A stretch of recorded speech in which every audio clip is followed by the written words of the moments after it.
Hola, ¿cómo están? Espero que estén bien, que estén disfrutando el curso. Es el 27º curso taller de TIVA México, ¿verdad? El octavo curso taller TIVA TSI Hospital Ángeles del Pedregal. Bueno, mi nombre es Erasmo Francisco Javier Yáñez Cortés y vamos a desarrollar el tema embarazo y TIVA. Primeramente vamos a hablar acerca de las características de cambios que hay en el embarazo en una paciente normal y cómo esto va a afectar los fármacos y posteriormente hablar de algunos fármacos y cómo hacemos esta anestesia activa durante las pacientes embarazadas. Bueno, esta es la institución en la que aún laboro, el Hospital General de México. Estoy en el área de ginecología y obstetricia, la unidad 112. Realmente es un hospital grande, con más de 1000 camas, ¿verdad? Con cerca de 54 áreas de quirófano, más de alrededor de 100 anestesiólogos. Entonces se da atención en anestesia las 24 horas del día, los 365 días del año en muchas áreas de especialidad. Bueno, entrando de lleno al tema, consideramos los enunciados de la OMS que dice que todos los embarazos involucran algún riesgo. El 15% va a presentar alguna complicación grave que requiera atención especializada para evitar la muerte y que es crucial el acceso a la atención de emergencias obstétricas, sus recién nacidos y prevenir las futuras discapacidades. Obviamente, países en desarrollo y en tercer mundo tienen mayor índice de mortalidad en las pacientes embarazadas por muchas causas, muchas variables, ¿verdad? Sin embargo, en México, de donde radico y soy mexicano, ¿verdad? Hablamos de funciones maternas y razón de muerte materna para ir evaluando cómo está la atención en relación a 100,000 nacimientos, cuántas muertes maternas ocurren, y esto se llama razón de muerte materna. Vean, en el año 2019, ¿sí?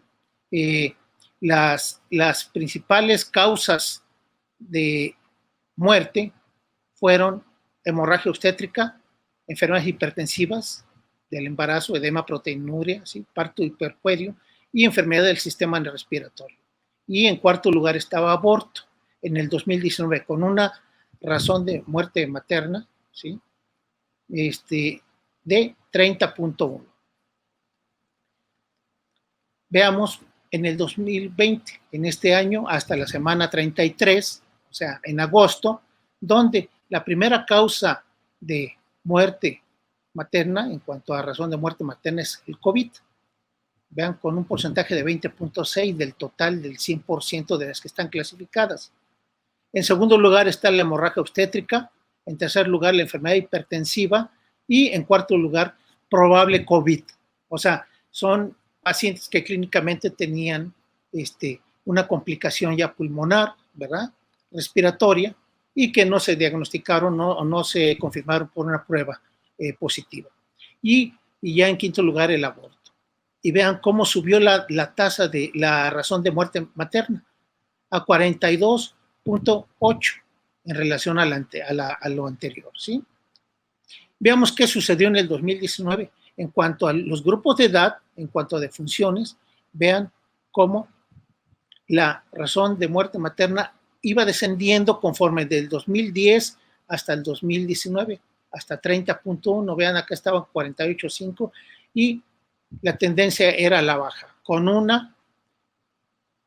grupo de edad que se afectaba más en la edad de los 10 a 14 años, vean, donde más en relación a los nacimientos, donde más mujeres fallecían. Sin embargo, ya en el 2020 se elevó, ya no disminuyó como era la tendencia, se elevó la razón de muerte materna, ¿sí? Hasta 42.8 defunciones por cada 100,000 nacimientos. Y vean cómo se fue al otro extremo la razón de muerte materna. O sea, ¿en qué pacientes rango de edad ocurría esto? Pues entre 50 y 54 años. ¿Sí? Obviamente esto lo estamos atribuyendo a todas las tasas de función que se han ido aumentando por la pandemia que todo el mundo está sufriendo. Entonces vean cómo ha modificado hasta impactado a nivel de embarazo aquí en México, ¿sí? Entonces, en México la atención materna representa aproximadamente la mitad de las intervenciones médicas y la especialidad a la que nos estamos dedicando actualmente en anestesia, la ginecología obstetricia, representó un 46.5% de los egresos hospitalarios en general, ¿sí? Entonces, las defunciones por cada 100,000 nacimientos, como les decía, han ido disminuyendo conforme aumentaban del 2000 hasta el 2019, ¿verdad? Pero se disparó en este 2020. ¿Qué problemas causan este tipo de enfermedades? Yo creo que es así en todos los países de Latinoamérica, ¿verdad? Y muchos del mundo, en el que las causas que van a ocasionar una morbilidad o mortalidad alta, pues son problemas en cualquier momento de la gestación, como hígado graso, aquí en el inciso A, trombosis venosa profunda, hipertiroidismo y embarazo con cardiopatía, ¿sí? Con una clase funcional de New York Heart más alta. Durante la primera mitad del embarazo son más frecuentes los que ocasionan estas morbilidades de urgencias, ¿verdad? El aborto séptico y embarazo ectópico, y en la segunda mitad, pues lo que ocurre, yo creo que en todos los hospitales, preeclampsia severa, preeclampsia ya complicada, una toxemia ya, una eclampsia, ¿sí? Placentas previas, coriamnitis, ¿sí? Y posterior al evento obstétrico, pues también hay complicaciones que aumentan esta morbilidad y esta mortalidad, como la sepsis, infección uterina, hemorragias, como lo vimos en las causas principales de muerte materna, trombosis, ¿sí? Y puede asociarse esto a una patología, una comorbilidad previa que tenga el paciente. Por eso es importante siempre llevar una atención preventiva durante los pacientes que están embarazadas. Obviamente todas estas entidades van a requerir en un momento dado de una técnica anestésica para resolverlos si son del carácter de resolución quirúrgica. Y dentro de las técnicas pues puede ser un bloqueo neuroaxial, que es la comúnmente, o una anestesia general que tiene sus indicaciones en cuanto a urgencia y en cuanto a indicaciones específicas en coagulopatías, etcétera, etcétera, etcétera. Vamos a centrarnos en la anestesia general, obviando que los bloqueos del neuroeje y considerando que en un momento determinado es la mínima intervención en cuanto a número en relación al bloqueo del neuroeje, que es el que más es frecuente. Hablando de anestesia general, las indicaciones podrían ser una bradicardia fetal sostenida, en donde es primordial intervenir rápidamente a la paciente y terminar el embarazo. Por supuesto que la hemorragia, trombocitopenia severa u otras coagulopatías que impiden la técnica de bloqueo del neuroeje, y otras entidades en general, ¿verdad? Como sepsis, infección local en sitio de punción, comorbilidades, etcétera. O sea, son muchas indicaciones y depende del escenario clínico en el que decidamos otorgar anestesia general y por ende la rapidez si es una cirugía que está programada o una cirugía de urgencia. Sin embargo, por las características en general, hablando en general, de las indicaciones de anestesia general, pues está más asociada a incremento en la mortalidad materna, porque generalmente si se está eligiendo una situación de urgencia, esta técnica es porque el paciente está en choque o el paciente está con inestabilidad hemodinámica o el producto está sufriendo demasiado y no tiene o no llenamos los requisitos de ayuno, etcétera, etcétera en estos pacientes. Entonces, ese es el motivo en el que muchos de los pacientes intermedios bajo anestesia general tienen mayor tasa de mortalidad materna. Nosotros, durante nuestro quehacer cotidiano al iniciar un procedimiento anestésico, pues administramos fármacos para inducir el estado anestésico, que es reversible. ¿Con qué objeto? Obviamente no tenemos un fármaco ideal que nos dé, cubramos todos los componentes, ¿no? De la hipnosis, por ejemplo, para proveer también amnesia inconsciencia, para proveer analgesia, antinocicepción, protección neurovegetativa, para dar una estabilidad autonómica, por lo tanto, sí, bloqueo neuromuscular para facilitar la acción del cirujano y proveer inmovilidad. O sea, el cubrir todos estos aspectos, pues, tenemos que usar diferentes fármacos y realizar interacciones farmacológicas entre estos para a su vez disminuir las dosis de cada uno de ellos, ¿sí? Y por lo tanto evitar estos efectos colaterales a dosis mayores. Entonces, ese es nuestro quehacer en el día a día y más en una paciente en el que es sumamente importante actuar rápido en una situación de urgencia, cuando está indicada una anestesia general en situaciones de urgencia, ¿sí? Y encontrar esa ventana terapéutica adecuada con estas interacciones y aparte el uso de ayudantes para mejorar las concentraciones terapéuticas efectivas en cada caso de todos estos variables que tenemos que cubrir en el estado anestésico. Entonces hay que tener en cuenta que una paciente embarazada, ya de acuerdo a la edad gestacional en el que lleve el embarazo, no va a responder igual a una dosis determinada que si es una paciente que no está embarazada. Y esto se debe a muchas cosas que vamos a analizar, ¿no? Aquí en esta gráfica vemos los compartimentos corporales en cuanto a líquido corporal total, líquido extracelular, volumen intravascular, líquido intracelular, músculo y grasa en porcentaje y en mililitros por kilo. En relación a un prematuro, un recién nacido, un adulto, la paciente obstétrica y la obesidad mórbida. Y vean cómo la paciente obstétrica, el líquido corporal total está aumentado a expensas del líquido extracelular, del volumen intravascular, en relación al adulto normal, ¿sí? Y el paciente que aunado a esto puede estar obeso, pues aumenta más el factor de grasa, que en la paciente obstétrica está aumentada en relación a un adulto. Bueno, todas estas características van a modificar los volúmenes compartimentales, el B1 específicamente y el B3 principalmente. Estos cambios en estos volúmenes o compartimentos nos van a cambiar la farmacocinética, cómo se va a mover el fármaco, ¿verdad? Hipotéticamente, considerando un modelo de 3 compartimentos en el que el compartimento central es el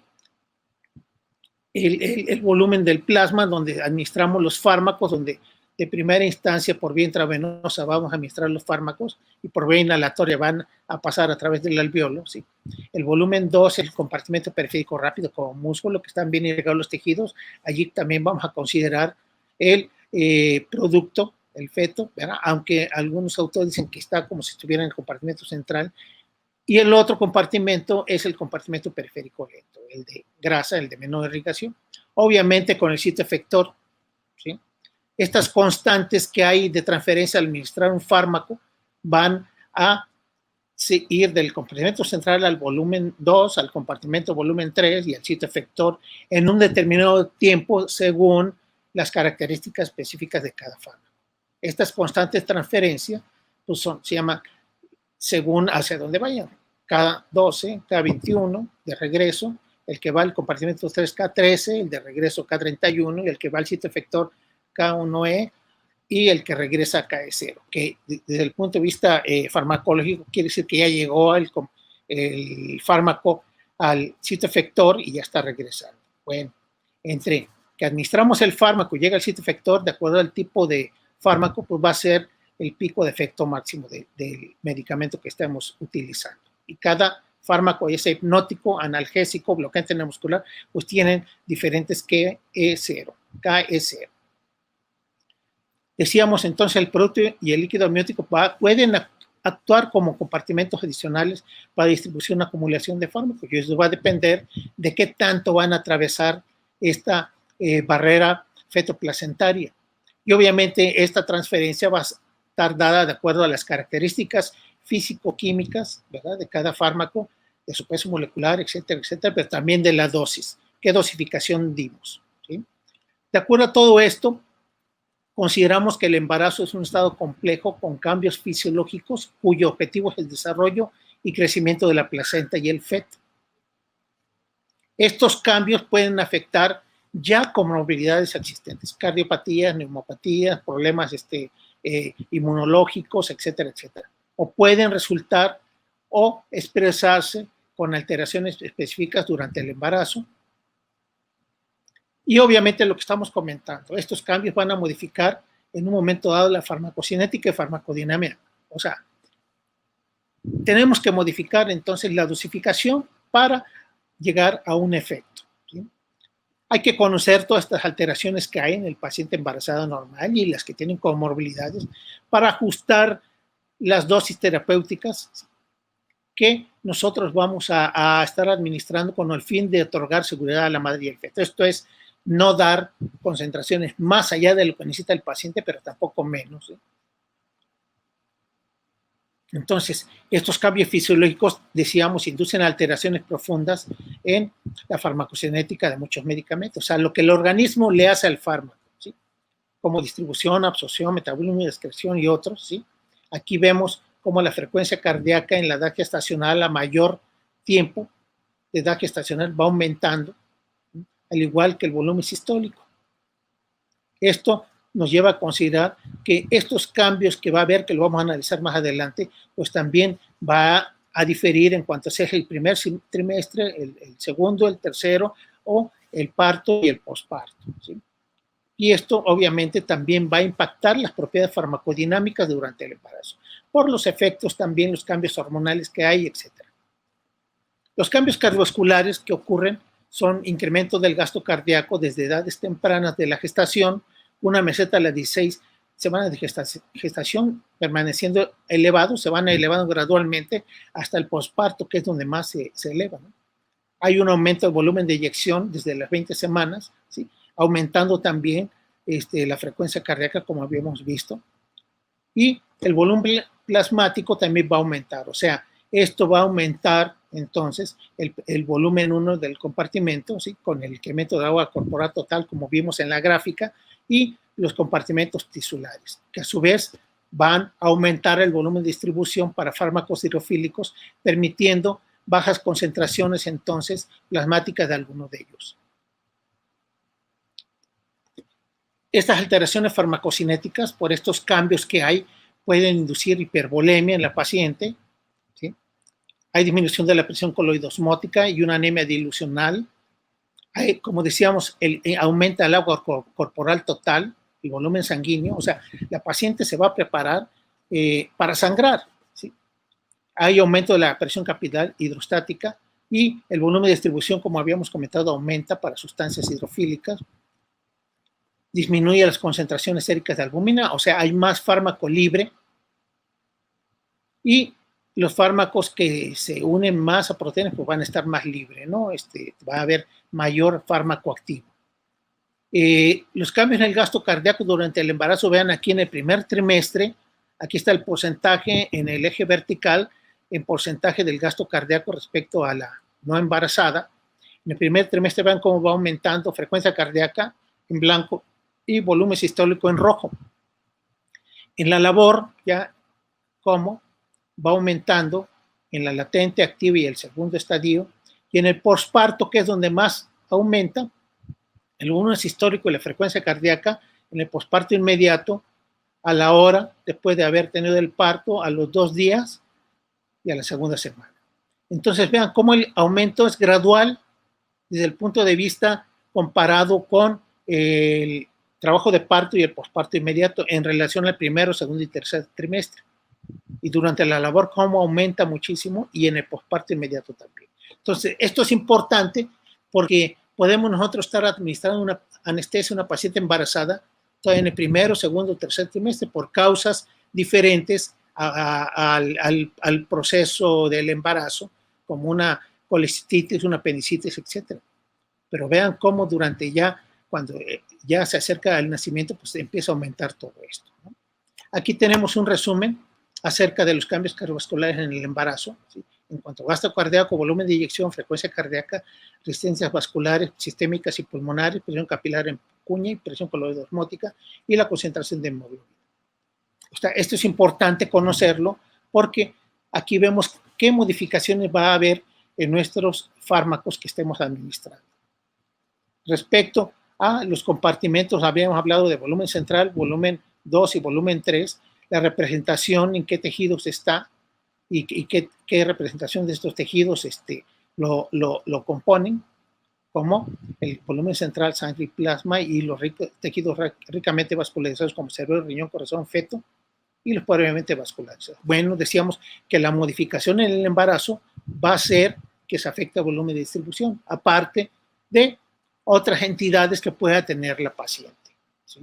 Desde el punto de vista ya de comorbilidades. También hay cambios en el sistema respiratorio, ¿sí? En el embarazo aumentan las concentraciones de estrógeno y esto hace que aumente la vascularidad y haya edema de mucosa respiratoria superior. Si tenemos nosotros una paciente embarazada, pues es importante considerar tubos endotraqueales de menor diámetro por el edema que pueda tener más en la vía respiratoria el paciente, ¿sí? El volumen corriente va a aumentar, ¿sí? Iniciando en el primer trimestre, ¿sí? Por aumento el volumen minuto, también por aumento de la concentración de progesterona. El diafragma se va a elevar en cuanto a mayor edad de gestación, pues hay mayor restricción en cuanto a movilidad ventilatoria por elevación del diafragma, por el útero, el crecimiento, disminuyendo la capacidad regional funcional y la capacidad pulmonar total. Esto nos va a condicionar hipoxemia durante la inducción. ¿Por qué? Veamos aquí los volúmenes y capacidades pulmonares durante el embarazo. Veamos que la capacidad pulmonar total en la paciente no embarazada es mayor que en la paciente embarazada a término, ¿sí? Y aquí están las gráficas de volúmenes, corrientes, inspiratorio máximo, expiratorio, en el que vemos que en la capacidad vital es mayor, está de la misma cantidad que en la paciente embarazada y no embarazada, ¿sí? La capacidad vital. El volumen corriente está aumentada en la paciente embarazada a término. ¿Sí? Está compensando. La capacidad inspiratoria está aumentada también en la paciente embarazada en relación a la no embarazada. El volumen de reserva inspiratorio disminuyó, pero vean, es por la elevación del diafragma.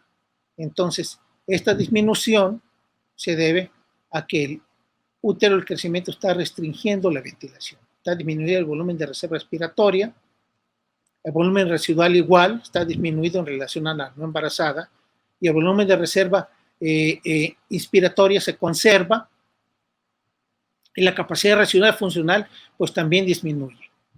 Entonces, haciendo estas consideraciones, el paciente tiene menos capacidad de tolerar la apnea y caer más rápidamente en hipoxia.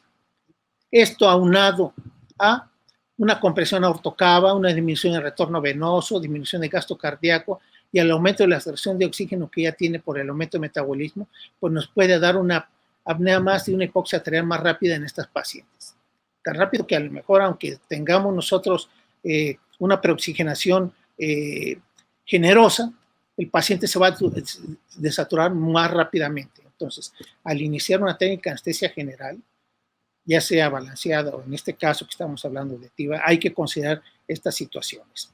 Vean aquí en este estudio que se hizo simulando una apnea después de la administración de succinilcolina, en que en el eje vertical, el eje de la Y, está la saturación de oxígeno en porcentaje, el eje horizontal o el de las X, el tiempo de volumen expiratorio, que está en minutos.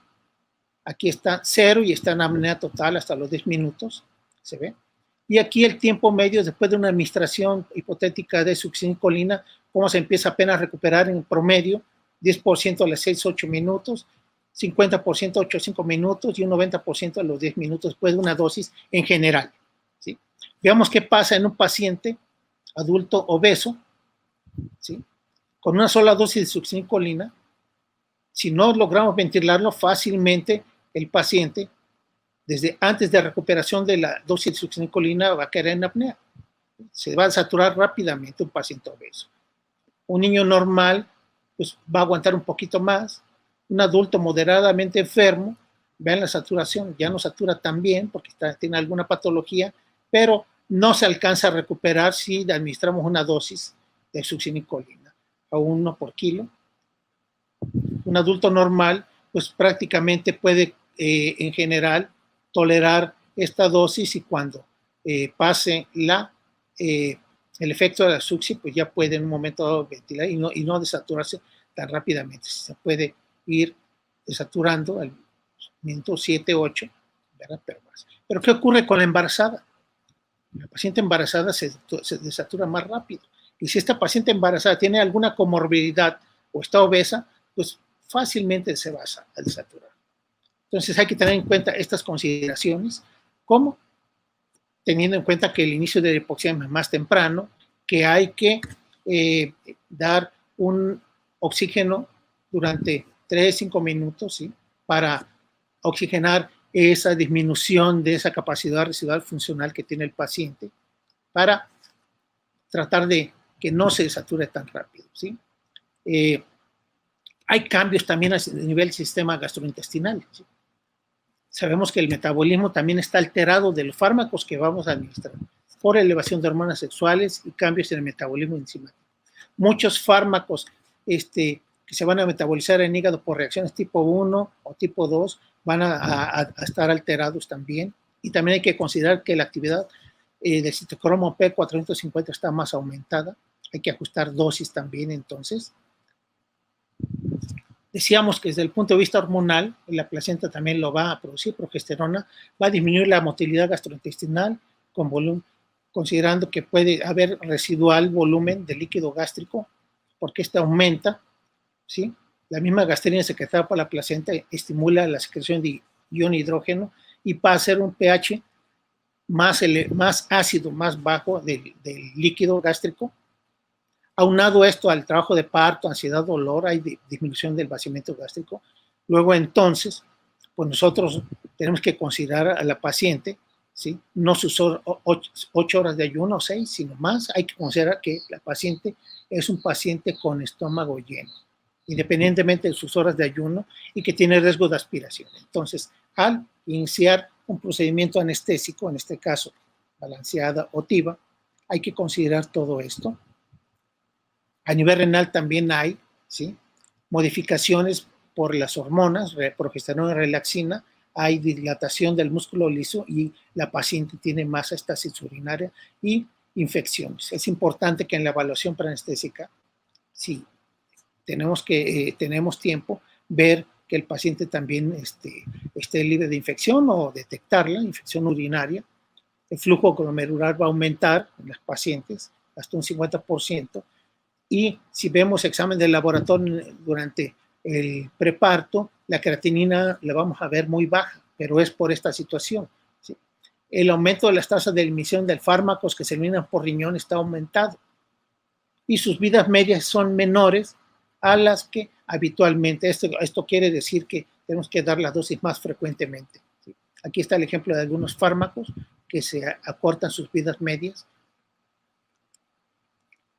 El aumento de aldosterona y estrógenos también en la embarazada va a hacer que se retenga sodio, ¿sí? Y que aumente el agua corporal total, incluyendo plasma, ¿sí? Líquido amniótico, placenta y feto, ¿sí? Que en un momento dado nos puede diluir el sodio y ocasionar una hiponatremia dilucional. A nivel hematológico también hay cambios que en un momento dado hay que tener en cuenta, ¿sí? Uno de ellos es el aumento de células rojas y blancas, decíamos del volumen plasmático, ocasionando hemodilución fisiológica, con anemia fisiológica. La perfusión uterina es con el fin de mejorar, ¿sí? Para beneficiar a la madre y feto y optimizar el transporte de oxígeno, este aumento. Y desde el punto de vista de coagulación, pues los niveles de plasma de factores 7, 8, 9, 10, 12, fibrinógeno, factor de von Willebrand, van a aumentar. Esto hay que considerar que el embarazo es un estado hipercoagulable con riesgo de una trombosis en el posoperatorio. Hay que prevenir todo esto porque tiene predisposición al tromboembolismo.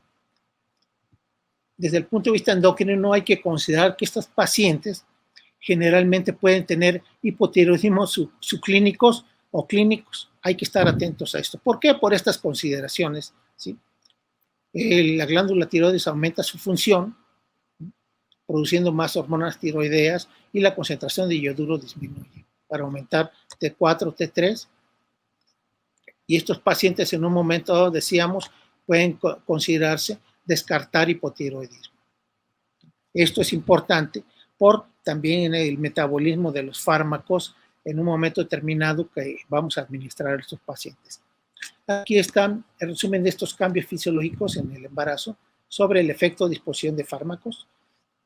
que habíamos comentado en cuanto a vaciamiento gástrico, gasto cardíaco, agua corporal total, el aumento del compartimento de la grasa, del flujo sanguíneo y tasa de filtración glomerular, de la disminución de albúmina, ¿sí? Y las alteraciones enzimáticas en el citocromo. Bien, administramos fármacos entonces, ya tenemos al paciente, ¿sí? Y estos fármacos, ¿qué tanto van a llegar al feto, al producto? Todo fármaco que administremos, en un mayor o menor grado, va a llegarle al producto. Y va a haber muchas variables, aparte de las características físico-químicas de cada fármaco. Muchas variables, entre ellas gasto cardíaco, dosificación. ¿Sí? Una dosis mayor, pues le va a llevar mayor dosis al producto, etcétera, ¿sí? Entonces, muchos fármacos hay que considerar que van a atravesar la membrana placentaria por difusión simple. La unión a proteínas, grado de ionización, liposibilidad y peso molecular pueden afectar entonces el transporte de estos fármacos a través y el paso a través de la placenta. Hay que considerar que fármacos liposolubles ionizados de bajo peso molecular y baja unión a proteínas van a atravesar esta membrana fetoplacentaria fácilmente. Aquí vemos un resumen de lo que pasa. Administramos a la madre, ¿sí? Hay concentraciones en el sitio efector del fármaco y sus metabolitos, ¿sí?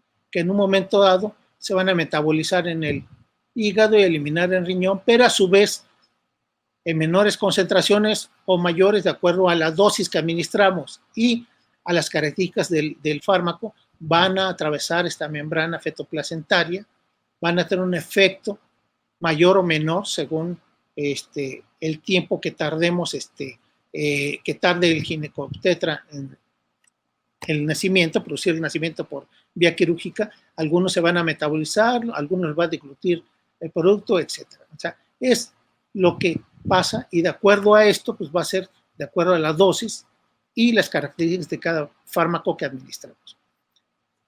Sabemos que durante el embarazo el incremento de la perfusión uterina va a estar conforme aumente también la edad gestacional, ¿sí? Va a ser de 50 hasta 500 mililitros minuto al término. Y considerando que el peso molecular va a influir en el paso de estos fármacos con pequeño peso molecular y lipofílicos van a atravesar muy fácilmente esta membrana placentaria, que a su vez va a estar determinada por las características específicas de cada fármaco y su gradiente de concentración, o sea, qué dosis administramos, aparte del peso molecular, la carga, etc. Y considerar que feto y líquido amniótico puede actuar como compartimentos adicionales, ¿sí? En cuanto a acumulación, en cuanto a que se comporte como volumen de distribución de ciertos fármacos.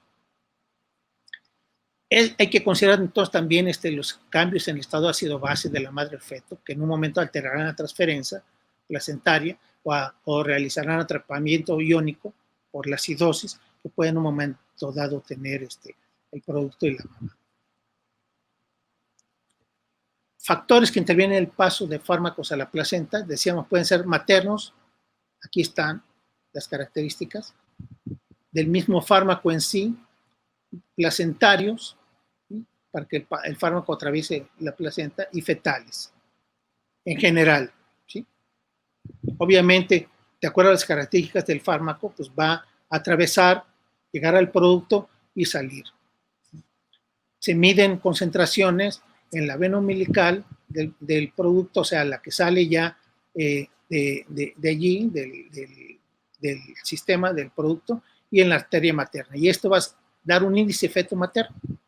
Índice menor de 1 señala captación tisular activa, mayor de 1 captación tisular finalizada y eliminación, y un índice igual a 1 señala que ha alcanzado el equilibrio entre los diferentes compartimentos. Hay que tener en cuenta que esto es dinámico en función del tiempo de la dosis que dimos, desde la primera dosis que dimos hasta que salió el producto. Y esto, como es tan dinámico y de acuerdo a las características del fármaco, es qué tanto hay de concentración cuando el producto salga en lo que nos importa en el producto, la concentración del fármaco que administramos. Entonces es importante, la inducción desde el nacimiento es importante desde que hicieron la incisión uterina hasta el nacimiento, lo que va a determinar si el fármaco está más tiempo en el producto o menos, ¿sí? Y aquí vemos la relación feto-materna de fármacos anestésicos habituales. Vean cómo todos pasan a través de la placenta fácilmente y tienen una relación alta. Los agentes inhalados, los líquidos anestésicos, el gas oxinitroso, los agentes de inducción en un momento dado, ¿sí?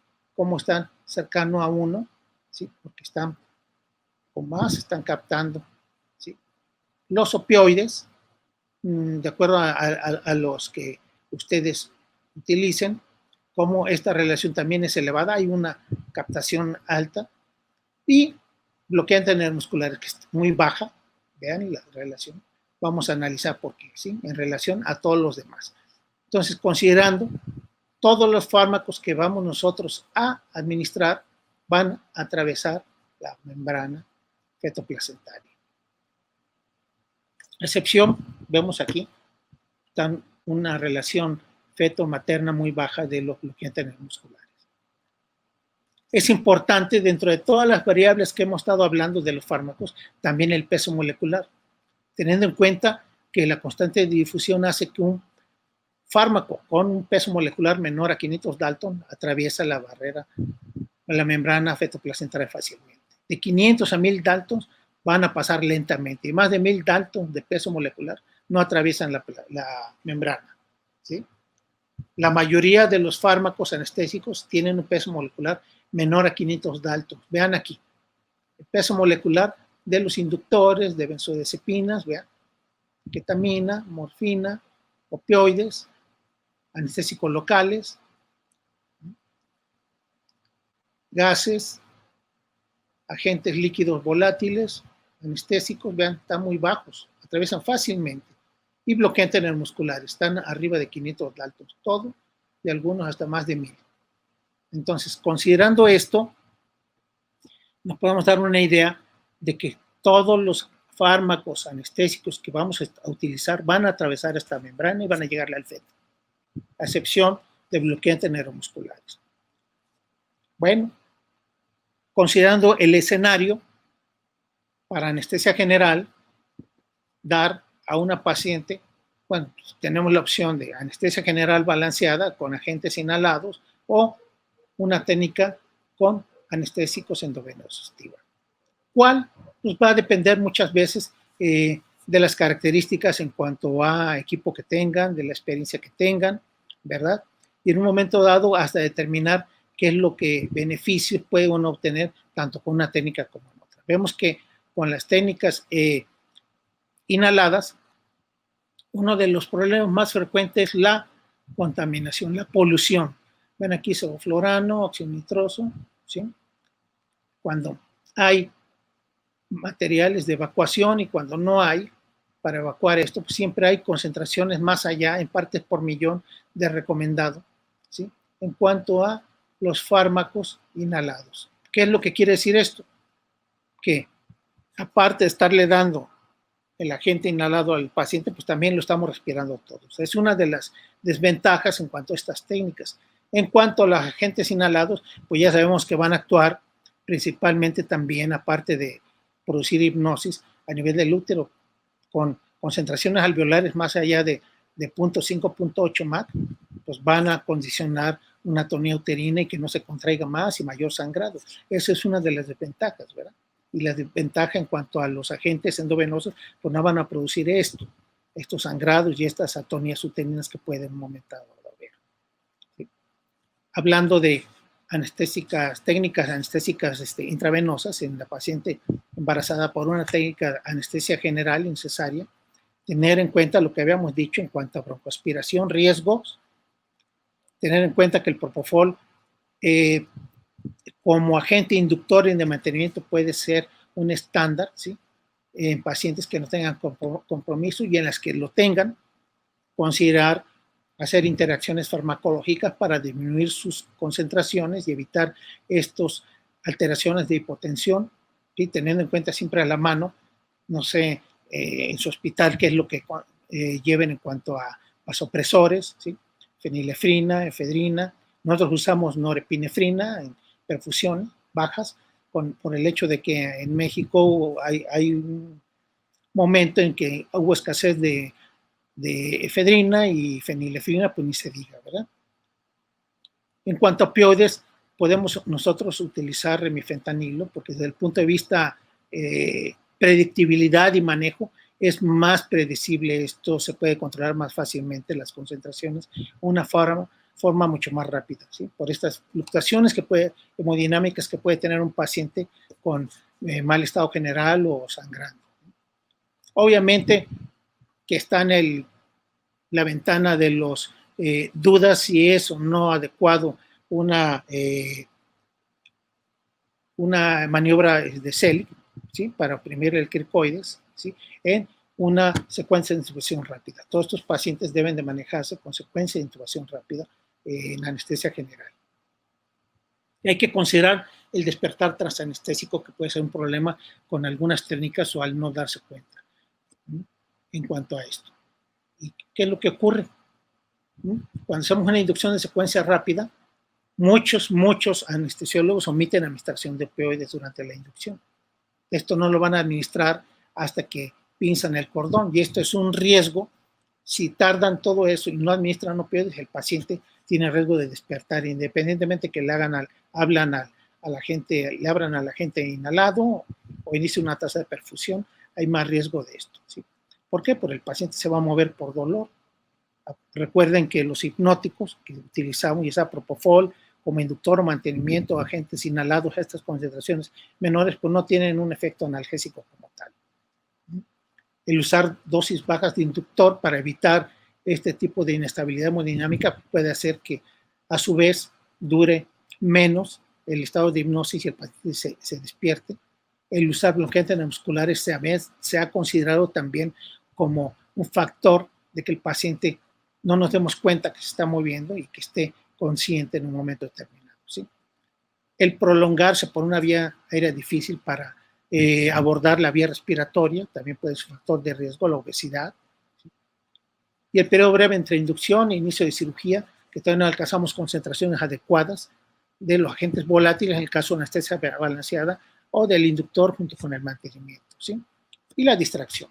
O sea, siempre hay factor de riesgo en la paciente que va a ser sometida a anestesia general por una técnica ya balanceada o intravenosa de un despertar. Entonces hay que estar atentos a esto.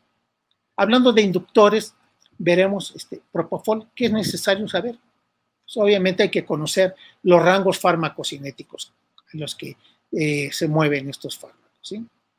Los rangos de aclaramiento, sabemos que se elimina por conjugación hepática, o sea, reacciones tipo 2, a metabolitos inactivos que se van a excretar vía renal. Hay que considerar su vida media sensible al contexto, que es diferente, no es tan igual como en otros fármacos, es menor, es sensible al contexto, pero no tanto como unas benzodiazepinas o como tiopental, por ejemplo, ¿sí? Hay que disminuir dosis en el anciano y obviamente también en la embarazada, ¿sí? Las características farmacocinéticas hay que considerar en términos generales las concentraciones, los rangos de concentraciones en la ventana terapéutica del propofol, que es entre 1 y 10 microgramos por mililitro, su volumen de distribución promedio, volumen de distribución en estado estable y el aclaramiento en promedio, ¿sí? Obviamente, su vida media sensible al contexto del propofol, aquí está el tiempo de la perfusión en horas, cuando se para y cuánto tarda en disminuir a la mitad. De los fármacos inductores habituales, pues es de los que tiene menos sensibilidad al contexto, al igual que el remifentanil, que no lo tiene, no es sensible al contexto. Y vean cómo fentanil y tiopental se empiezan a acumular en cuanto a duración de administración de la anestesia. Tener en cuenta entonces esa ventana terapéutica para evitar efectos colaterales en el caso de propofol, ¿sí? Veamos que en un momento dado las concentraciones a nivel plasmático para sedación menores de 1, ¿sí? O TIVA, propofol, opioides, y administramos junto con otra ayudante, pues nosotros habitualmente en la paciente embarazada estamos alrededor de 2 microgramos por mililitro de concentración, 2.5, rara vez 3, ¿sí? Y cercano a 2 Y si usamos ayudantes más, pues como desmetomidina o algún lidocaína perfusión, etcétera, pues podemos tener tasas de perfusión, de mantenimiento abajo hasta de 2 microgramos por mililitro. Hay que considerar esto y no tomarla como una paciente normal. Y vamos aquí porque va a haber efectos colaterales, entre ellos va a ser la hipotensión, la vasodilatación.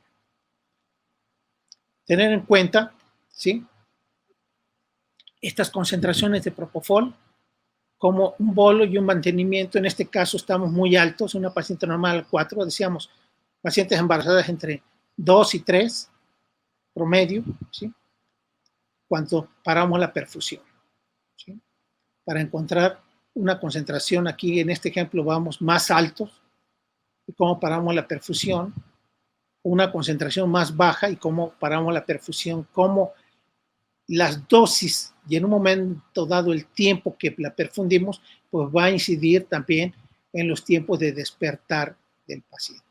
Como en la embarazada, pues vamos más abajo, pues va a ser un tiempo de despertar más predecible, sin tanta acumulación, ¿sí?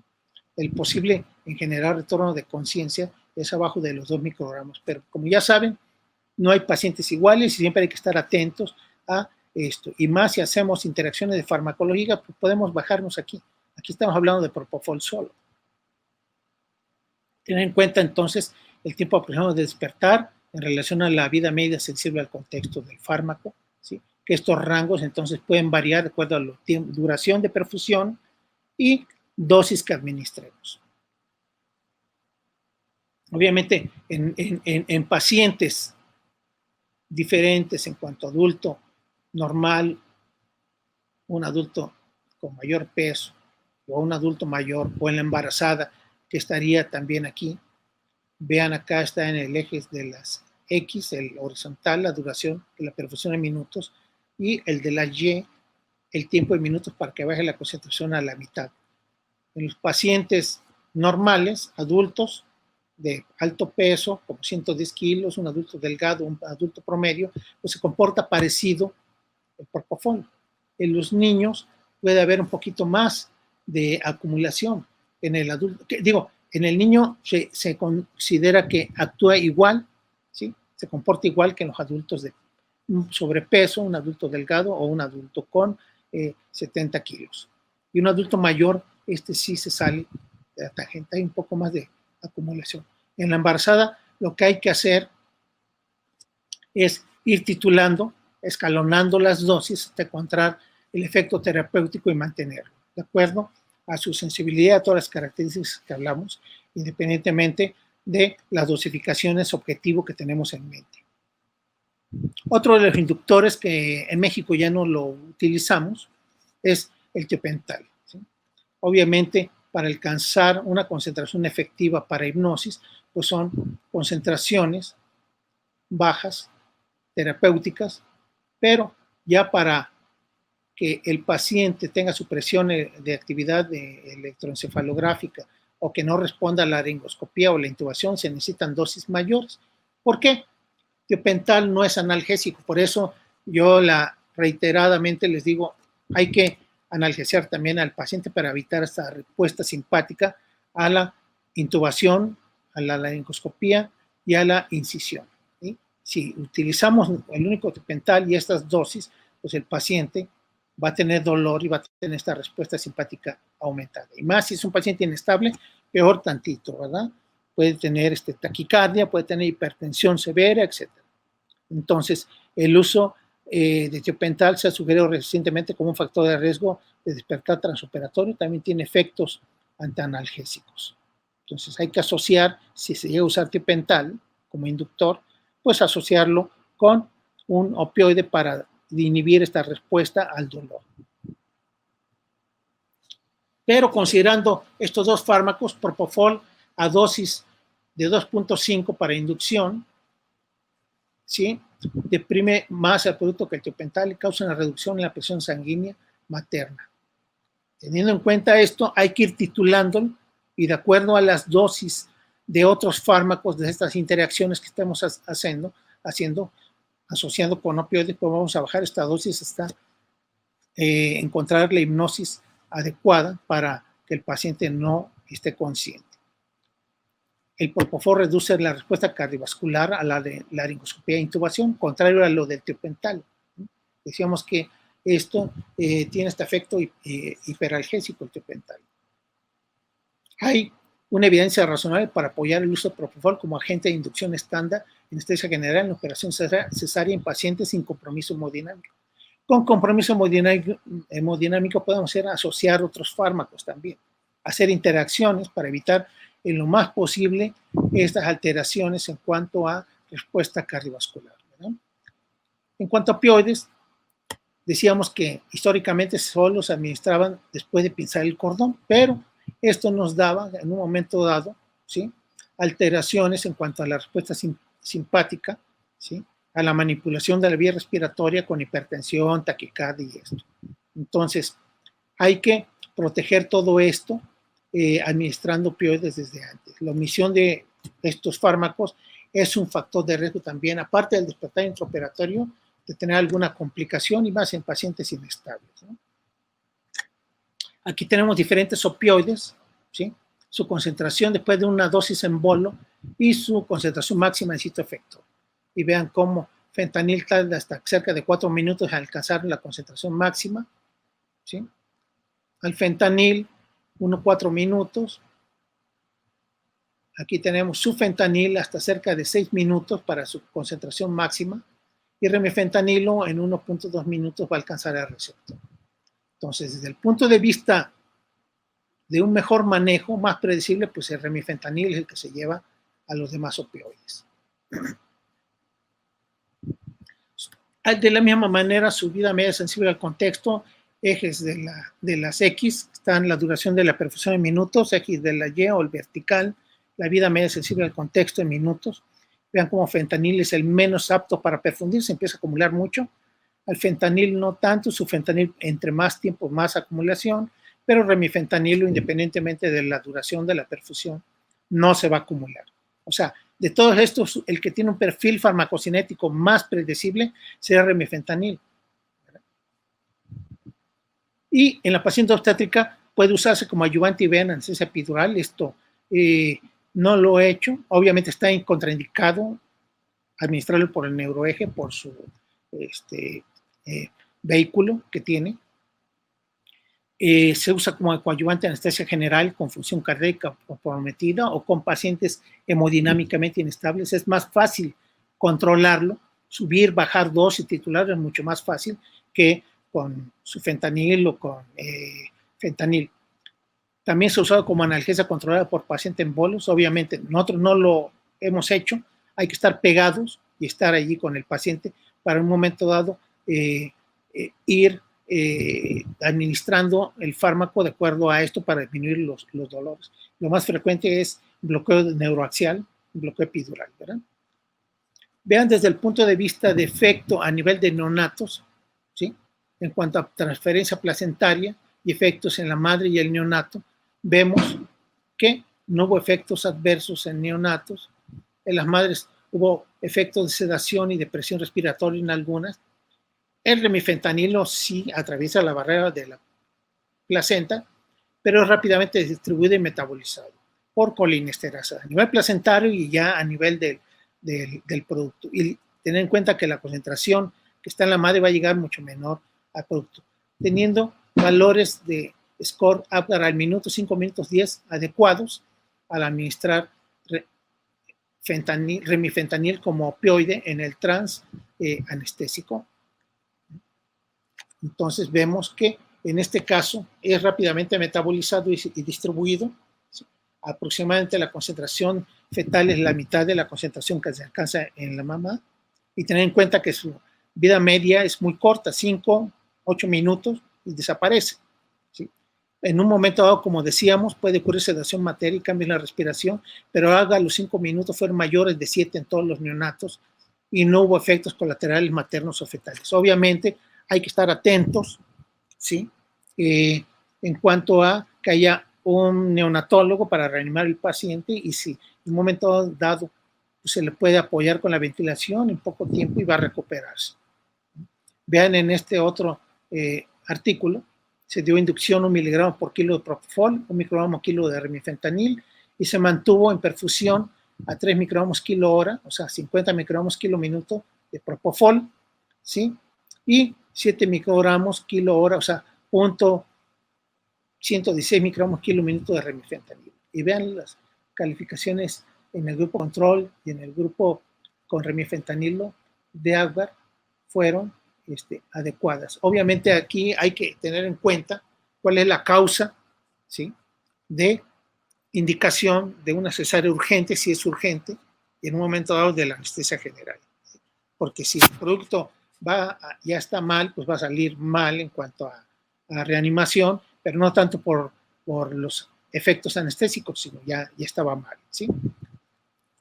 Otro de los fármacos que utilizamos son los bloqueantes neuromusculares. Sabemos que hay despolarizantes y no despolarizantes, y que estos son amonios cuaternarios con un peso molecular elevado, baja liposolubilidad, son solubles altamente en agua y compuestos muy ionizados, ¿sí? El peso transplacentario es mínimo, sin efecto en el feto, a dosis terapéutica en la mamá. Vean aquí el peso molecular de los bloqueantes neuromusculares más frecuentes que utilizamos, arriba de 500 Daltons. Succinicolina tiene menos de 500, pero una de sus características importantes por las que no atraviesa la membrana es porque está muy ionizada. Ahorita vamos a analizar esto. ¿Qué bloqueantes neuromusculares? Y tenemos que hacer una secuencia de intubación rápida. Vean acá en el eje de las Y el porcentaje de efecto pico y el de las X el tiempo en segundos desde el minuto 0. Si administramos succinicolina, obviamente ya vamos a tener la mayor parte de relajación a cerca de un 80% al minuto, hablando de una dosis efectiva, ¿sí? Si administramos rocuronio, es parecido a la succinicolina, más que se prolonga en cuanto al tiempo de inicio. Si administramos esta rocuronio a 3 dosis efectivas, 95, a cerca de 1 miligramo por kilo, pues alcanzamos luego la relajación antes del minuto. Atracurio, como bencilioisoquinolaínas, y becuronio, como aminoesteroides, se comportan igual, o sea, van a tardar hasta cerca de 180 minutos a alcanzar el pico de efecto máximo a una dosis efectiva de 95. Y el cisatracorio, pues mucho más. Entonces, la elección no hay de otra en secuencia de intubación rápida, o succi o rocuronio. Decíamos de la succinicolina, es altamente ionizada y baja liposolubilidad y por lo tanto pequeñas cantidades van a atravesar la membrana, aunque tenga un peso molecular bajo, ¿sí? Y para que la pase, pues necesitan dosis arriba de 300 miligramos o 500. Nosotros damos entre 50, 100, un poquito más, no más, ¿sí? Teniendo en cuenta que se metaboliza por la colinesterasa plasmática, succi y mibacurio, hay que considerar que en el embarazo está disminuida la actividad de esta enzima. Pero desde el punto de vista clínico no afecta. Si en un momento dado fue la única dosis de succinicolina y se mantuvo relajado el paciente, pues hay que considerar pseudocolinesterasas atípicas, ¿sí? Y aquí va a tardar, de acuerdo al genotipo del paciente, 15, 10, 20 minutos o más tiempo en apnea por efecto de que no se metaboliza esa succinicolina, y hay que hacer o plasmaféresis o esperar a que pase el efecto, ¿sí? Entonces, estos son pacientes que tienen alteraciones de colinesterasa. Resumiendo, rocuronio no afecta adversamente a las puntuaciones Apgar. Al aumentar las dosis efectivas 95, acorta el tiempo de inicio de cirugía. Decíamos, 3 dosis efectivas 95 rocuronio son buenas para una secuencia de intubación rápida, ¿sí? Obviamente tenemos que tener entonces cómo revertirlo. Y esta asociación de rocuronio o gamadex en un momento dado podría ser ideal para quitarnos el problema de la parálisis residual al terminar el procedimiento, que generalmente en un buen obstetra en menos de una hora de piel a piel, ¿verdad? Como conclusión, hay mínimos efectos sobre el recién nacido de bloqueantes neuromusculares. Tenemos nosotros también que considerar la dificultad de acceso a la vía aérea en los pacientes, además embarazadas, además de el riesgo de aspiración gástrica. Con estas variables teniendo en cuenta y alinear bien los ejes, ¿sí? Y obviamente el tubo endotraqueal dejarlo en su lugar adecuado. Vean en este caso que lo vi en un hospital donde trabajaba, como el tubo estaba hasta este nivel y el paciente estaba desaturando y eventualmente a la cirugía, lo iban a pasar intubado. Dije que no. Vean cómo estaba ausente el pulmón, ¿sí? Y cómo a retirar el tubo, pues el pulmón izquierdo ya se recuperó. Se fue directo el tubo hacia el lado derecho. Entonces, también tener en cuenta dejarlo hacia su longitud, atravesando nada más las cuerdas vocales. Estos múltiples intentos que nos condicionan en un momento dado no poder mascarillar y no poder intubar, es una situación de alto riesgo que yo creo que todos le hemos vivido. Yo ya le he vivido con pacientes embarazadas que llegan directo sangrando y una situación de tanto de una cosa como de otra, y bueno, lo pude intubar con un videolaringoscopio, pero siempre está presente esta situación y de riesgo en la paciente embarazada. Obviamente esta secuencia de intubación rápida pues ya serían las consideraciones que ustedes deban de llevar con esto. Evitar presión positiva, más allá de 10 centímetros, 15 de agua, ¿sí? Y en un momento dado, la presión cricosis que está ya en entredicho, pues hacer toda la técnica de secuencia de intubación rápida como debe ser. Entonces, en los pacientes obstétricas, pues hay riesgo de aspiración. Decíamos que Rocuronium sugammadex como sustituto de succinilcolina es buena opción. Remifentanilo como opioide para analgesia principal quirúrgica es buena opción en pacientes hemodinámicamente inestables, ¿sí? Y en un momento dado estar atentos al despertar durante la anestesia con estas técnicas. ¿Qué es lo que hacemos? Veamos aquí en un momento dado las secuencias, teniendo en cuenta los aspectos farmacológicos de inducción con propofol, fentanil y relajación con rocuronium. Vean aquí en este eje está el porcentaje de efecto pico para fentanil y propofol. Aquí está la respuesta de un estímulo único, al 100% normal, y cómo va a ir disminuyendo la altura. Aquí están las respuestas normales y las dosis de fentanil, ¿sí? Damos al minuto 0 fentanil y vemos que empieza a aumentar su concentración, ¿sí? Hasta alcanzar, decíamos, alrededor entre 3, 4 minutos su concentración máxima. Teniendo en cuenta esto, administramos un poquito después el propofol a estas dosis para obtener un pico de concentración máxima parecida a la del fentanil, y después administramos rocuronium. En este caso fue 0.6, pero si es secuencia de intubación rápida, pues esto hay que hacerlo desde antes, rápido, oxigenando a la paciente. Vean, administramos esto y la respuesta al estímulo va disminuyendo hasta que desaparece, ¿sí? Y realizamos la intubación. Cuando no hay respuesta a tren de 4, más bien a la respuesta a estímulo único, y cuando ya el paciente está con hipnosis y con analgesia. En el caso de remifentanilo, aquí tenemos de la misma manera el porcentaje de efecto pico para el propofol, 100%. Aquí la respuesta al 100%, normal, sin efecto de bloqueo intermuscular. Y aquí las concentraciones plasmáticas en nanogramos de remifentanilo, ¿sí? Para dosis analgésicas, pues es suficiente en un paciente normal, alrededor entre 4 y 6. En la paciente embarazada, pues nos vamos más abajo, más con interacciones, ¿sí?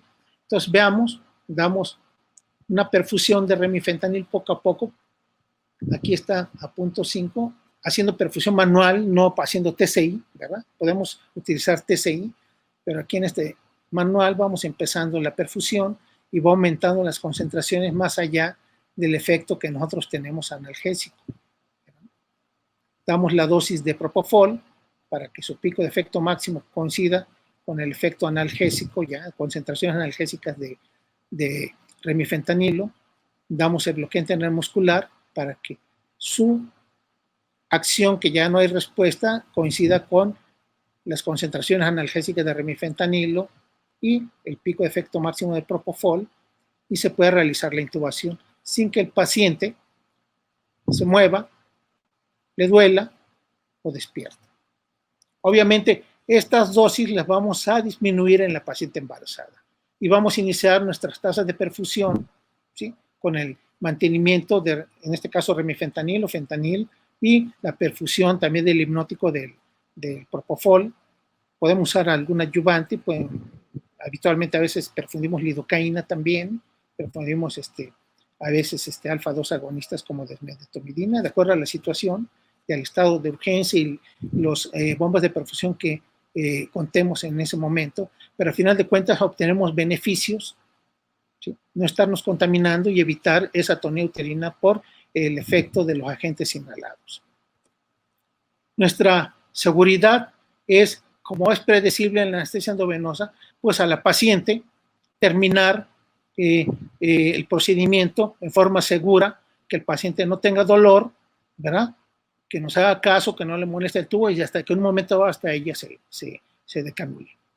Entonces, estas consideraciones básicas sobre farmacocinética, farmacodinamia y estos cambios en el embarazo, pues son importantes el conocerlos para darle mayor seguridad a la paciente embarazada y considerar que es una paciente de riesgo y más en situaciones de urgencia, que es una paciente que tiene mayor riesgo, si damos inhalados también, de que tenga atonía, hemorragia, ¿sí? Y es una paciente que de acuerdo al diagnóstico puede tener riesgo tal vez de una hemorragia, una placenta previa, de histerectomía obstétrica, etc. Entonces son pacientes de riesgo en la que es primordial conocer las características farmacocinéticas, cambios que hay en el embarazo para darle y otorgarle seguridad y tengamos estos despertares. Gracias.